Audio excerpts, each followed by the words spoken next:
Assalamualaikum warahmatullahi wabarakatuh. Hai kelas, jumpa kembali kita dalam video pembelajaran prakarya dan kewirausahaan kelas 11 semester 1. Pada video pembelajaran kali ini kita melanjutkan video pembelajaran sebelumnya, yaitu di bab 1, kerajinan bahan lunak dan wirausaha. Pada video pembelajaran kali ini kita akan lanjutkan di bagian F, yaitu wirausaha di bidang kerajinan. 1. Kebutuhan pasar produk kerajinan. Indonesia sangat kaya baik dari kekayaan alam maupun budayanya. Komoditas produk negara Indonesia banyak dikenal di mancanegara, misalnya furniture dan kerajinan. Ada banyak pengusaha asal Indonesia yang menggantungkan hidupnya dari usaha furniture dan kerajinan tersebut, baik yang sifatnya lokal maupun yang sudah go internasional. Apalagi di daerah sekitar lokasi pariwisata, sudah bisa dipastikan banyak warga Indonesia yang berjualan produk kerajinan. Indonesia memiliki banyak tempat wisata dan menjadi prospek bisnis kerajinan yang sangat baik. Produk kerajinan sangat banyak manfaatnya. Ada yang digunakan untuk keperluan rumah tangga, ada juga yang hanya sekedar untuk hiasan, bahkan terkadang menjadi cindera mata hingga menjadi barang yang memiliki prestise yang tinggi bagi pemiliknya. 2. Menganalisis peluang usaha produk kerajinan. Menganalisis peluang usaha pada produk kerajinan dimaksudkan untuk menemukan peluang dan potensi usaha produk kerajinan yang dapat dimanfaatkan, serta untuk mengetahui besarnya potensi usaha yang tersedia dan berapa lama usaha dapat bertahan. Ancaman dan peluang selalu menyertai suatu usaha, sehingga penting untuk melihat dan memantau perubahan lingkungan dan kemampuan adaptasi dari suatu usaha agar dapat tumbuh dan bertahan dalam persaingan. Pemetaan potensi usaha produk kerajinan dapat didasarkan pada ciri khas kerajinan dari setiap daerah. Pemetaan potensi menjadi sangat penting untuk mendorong pertumbuhan dan pemerataan ekonomi daerah. Terdapat beberapa cara untuk metode dalam melakukan pemetaan potensi usaha produk kerajinan, baik secara kuantitatif maupun kualitatif.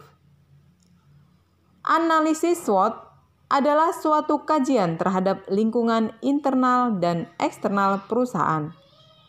Analisis SWOT pada usaha produk kerajinan didasarkan pada asumsi bahwa strategi yang efektif adalah dengan memaksimalkan kekuatan atau strength dan peluang atau opportunities, serta meminimalkan kelemahan atau weakness dan ancaman atau threats. Analisis ini didahului oleh proses identifikasi faktor eksternal dan internal. Untuk menentukan strategi yang terbaik, dilakukan pembobotan terhadap tiap unsur SWOT berdasarkan tingkat kepentingan. Analisis SWOT digunakan untuk mengetahui langkah-langkah yang perlu dilakukan dalam pengembangan usaha produk kerajinan sebagai alat penyusun strategi. Analisis SWOT didasarkan pada logika yang dapat memaksimalkan kekuatan dan peluang, tetapi secara bersamaan dapat menimbulkan kelemahan dan ancaman. Analisis SWOT dapat menentukan strategi pengembangan usaha produk kerajinan dalam jangka panjang, sehingga arah tujuan dapat dicapai dengan jelas dan dapat dilakukan pengambilan keputusan secara cepat. Analisis SWOT dapat dilakukan dengan mewawancarai pengusaha kerajinan dengan menggunakan kuesioner. Hal-hal yang perlu diwawancarai seperti aspek sosial, ekonomi, dan teknik produksi kerajinan untuk mengidentifikasi faktor internal dan eksternal yang mempengaruhi keberhasilan usaha produk kerajinan.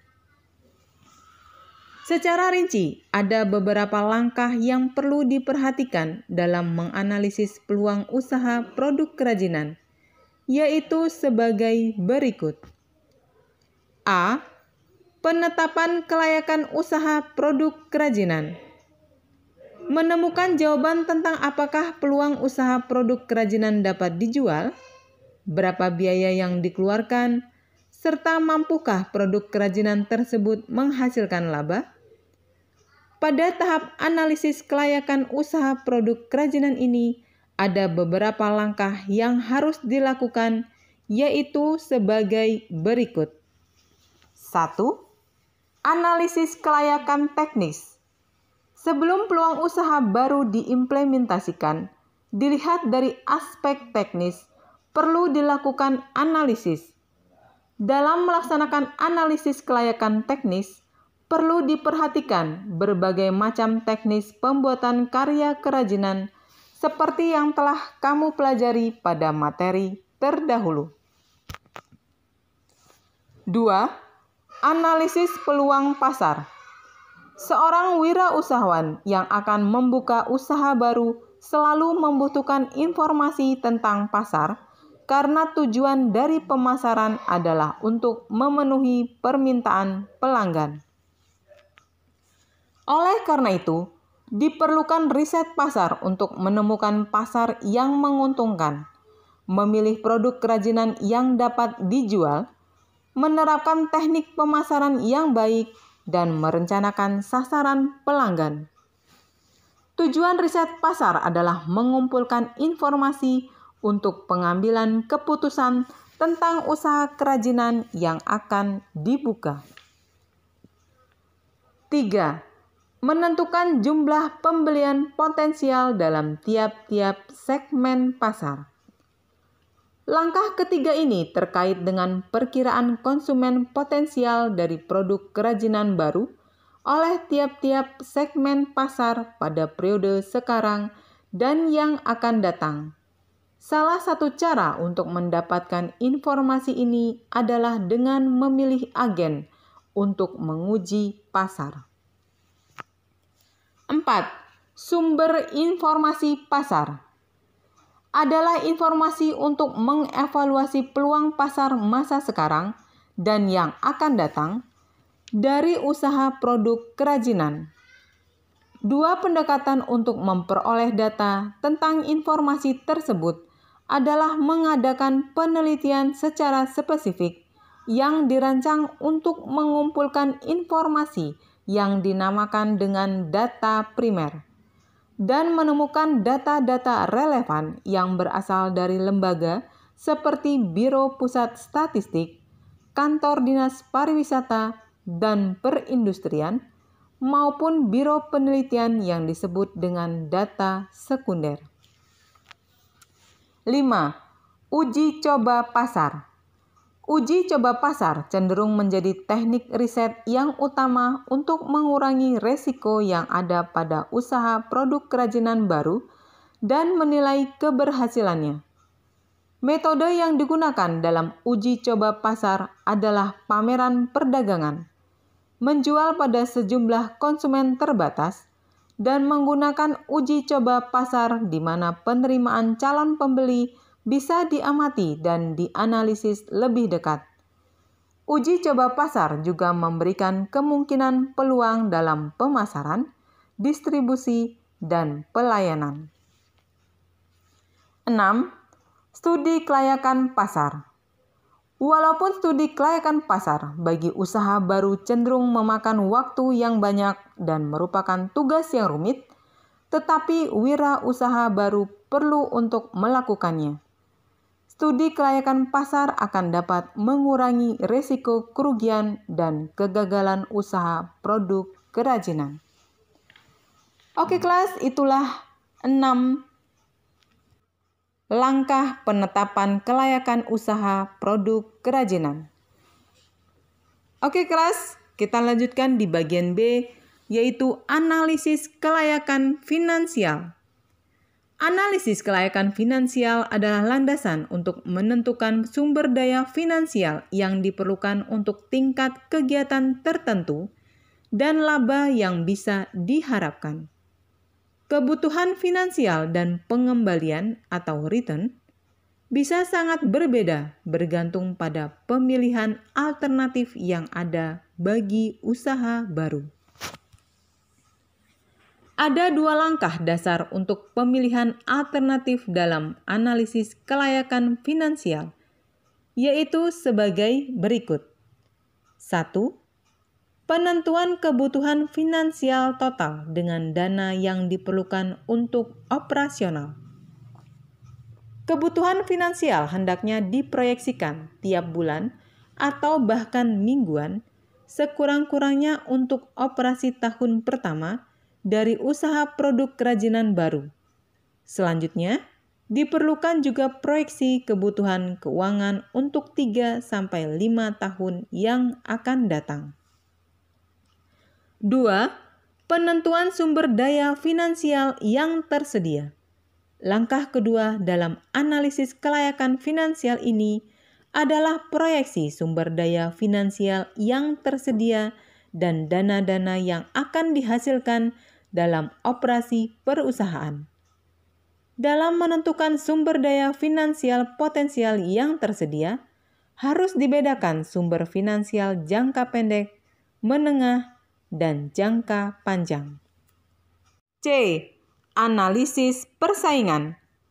Semua usaha produk kerajinan akan menghadapi persaingan, baik persaingan langsung, yaitu dari produk kerajinan yang sejenis, maupun persaingan produk perusahaan kerajinan lain pada pasar yang sama. Analisis persaingan ini sangat penting untuk pengembangan dan keberlanjutan usaha produk kerajinan. Oke kelas, kita lanjutkan pada bagian ketiga, yaitu peluang usaha produk kerajinan. Ada banyak cara bagi wirausaha kerajinan untuk mengembangkan ide peluang usahanya. Di antaranya adalah memberikan kebebasan dan dorongan kreativitas kepada para pengrajin atau karyawannya. Pengembangan ide harus dilakukan secara terus-menerus agar wirausahawan dapat memenangkan persaingan.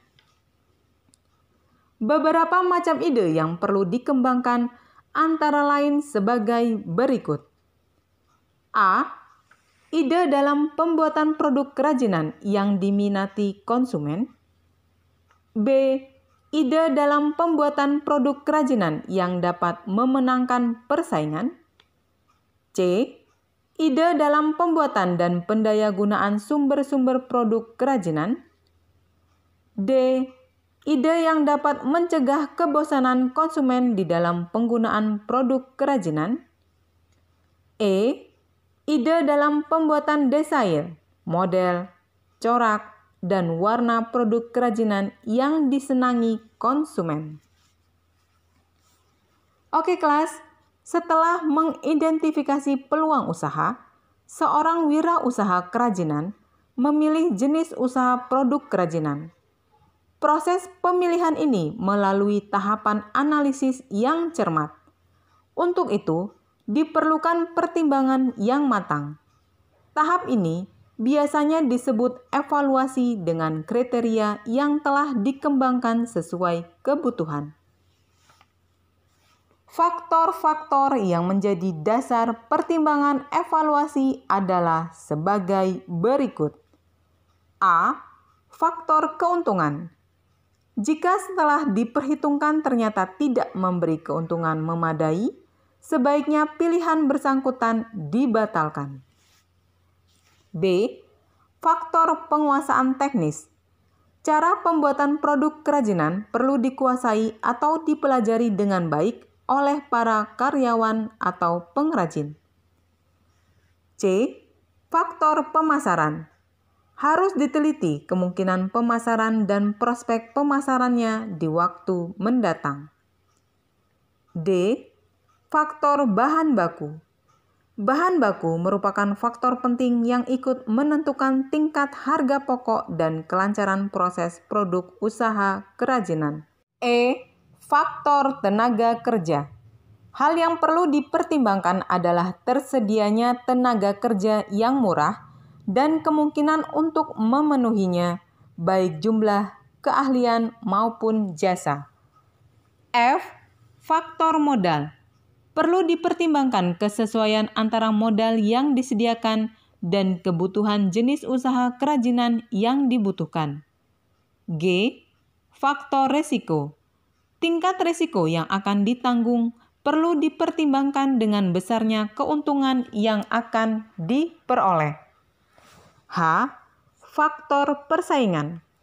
Perlu dipelajari situasi yang akan terjadi dan disesuaikan dengan kemampuan menghadapinya dalam hal modal maupun pemasarannya. I. Faktor fasilitas dan kemudahan.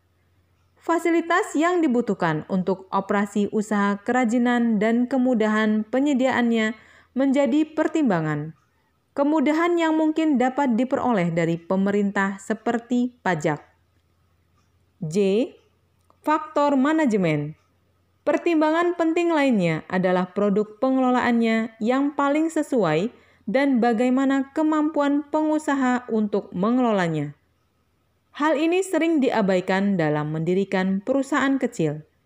Faktor lain yang perlu menjadi pertimbangan adalah peraturan pemerintah, perizinan, pertimbangan etis, lingkungan, dan sebagainya. Jika wirausaha sudah menetapkan jenis usaha kerajinan sesuai dengan yang diinginkan dan sudah melalui berbagai macam pertimbangan, tugas yang perlu diperhatikan seorang wirausaha adalah mempertimbangkan hal-hal berikut. A. Jenis usaha kerajinan yang sesuai dengan hasrat dan minat. B. Jenis usaha kerajinan yang benar-benar akan membawa suatu keuntungan. C. Jenis usaha kerajinan yang mudah mengurus dan mengerjakannya.